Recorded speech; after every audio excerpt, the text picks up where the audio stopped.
Assalamualaikum warahmatullahi wabarakatuh. Bang, di sini saya Siti Nurroh dan ini ada rekan saya juga. Nama saya Ahmad Rifai. Nama saya Wawan Ridwan, Bang. Jadi di sini kami dari kelompok 2 ingin melakukan observasi di UMKM-nya Abang. Gitu. Jadi mungkin untuk awalannya mungkin Bang Pupung bisa memperkenalkan diri biar yang ada di sini juga tahu dan nanti yang akan nonton juga tahu gitu, Bang. Oke, sebelumnya terima kasih buat teman-teman yang mau berkenan untuk observasi di tempat yang saya dirikan. Sebelumnya perkenalkan, nama saya Muhammad Pupung Syaroni. Saya dari pemilik ataupun selaku penjalan usaha UMKM Warung Madam. Seperti itu.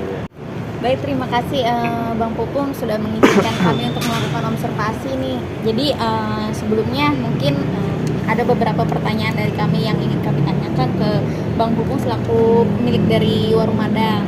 Nah, untuk nama UMKM-nya itu kenapa Warung Madam gitu, Bang Pupung?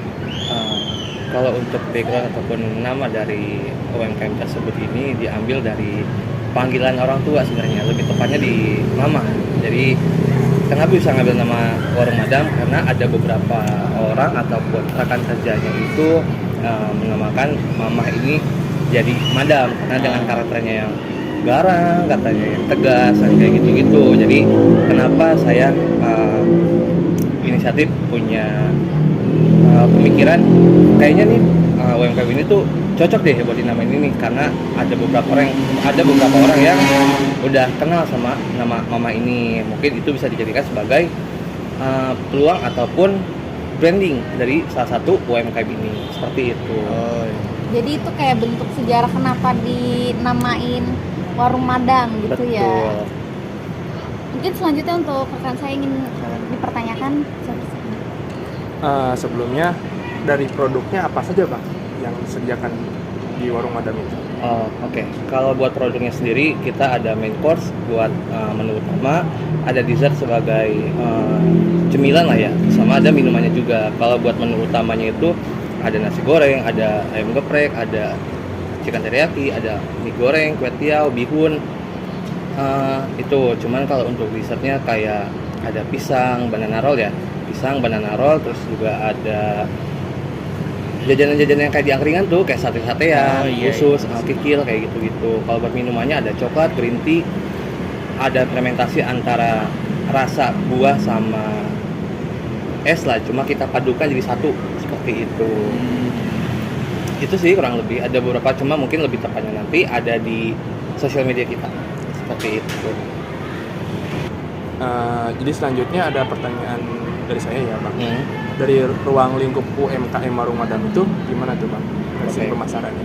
Oke, kalau buat perihal ruang lingkup pemasaran ataupun dari pengembangan usahanya itu kita masih usaha gerak di rumah gitu, masih di rumah aja, masih homemade gitu. Jadi kalau misalkan untuk target selanjutnya mungkin lebih ke pengen punya tempat sendiri, terus juga buat kayak perluasan pangsa pasar juga. Soalnya kan kalau misalnya di ruang lingkup ini skalanya masih kecil, kita cuma masih bisa mengandalkan dari sosial media, terus juga nawar-nawarin ke orang sekitar kayak gitu. Tetangga-tetangga kayak iya, gitu. Betul.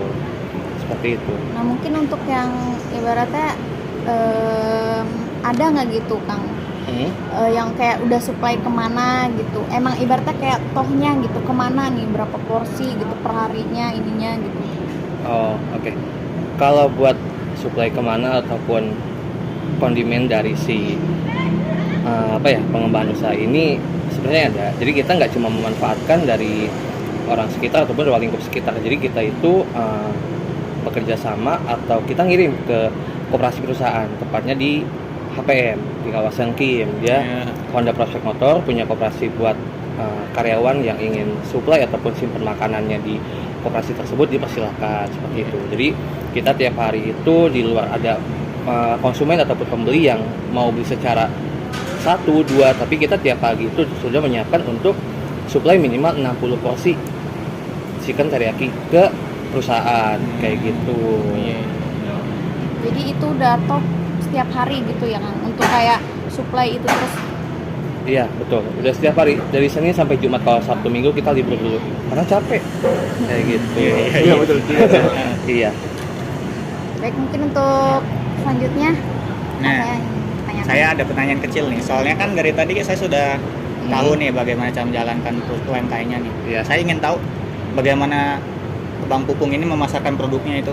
Oh, oke. Kalau masarin kita di zaman sekarang lah ya, di era digital sekarang nggak mungkin kita dagang cuma sebatas ngomong-ngomong doang. Otomatis kan kita perlu media digitalisasi kita buat memasarkan produk ini biar lebih banyak lagi lah, lebih dikenal sama masyarakat sekitar. Cuman kalau lebih ke pengembangannya lagi, kita memanfaatkan dari SDM-nya juga. Jadi SDM-nya itu karena ada orang tua yang memang bekerja di perusahaan, kita kerjasama kayak gitu. Jadi kita kolaborasi buat bisa dimasukin ke perusahaan yang tadi saya bilang sebelumnya kayak gitu.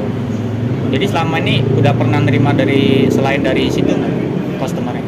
Udah banyak banget malahan ada. Nah itu kalau boleh tahu caranya gimana? Lewat WA atau bagaimana? Kita via WA bisa, via teman bisa kayak gitu. Jadi misalkan ada kebutuhan dari luar PT HPM ya khususnya, kita nanti bisa terima orderan juga by chat, promosi ke perusahaan-perusahaan lainnya kayak gitu. Nah, jadi sekian dari observasi kali ini. Untuk Bang Pupung, terima kasih sudah meluangkan Terima kasih waktunya kepada teman-teman yang untuk kita bersedia. melakukan observasi. Jadi untuk selanjutnya tetap tonton sampai habis ya, gimana perkembangan yang udah kita lakuin ke UMKM Warung Madam itu sendiri. Jadi, assalamualaikum warahmatullahi wabarakatuh. Terima kasih.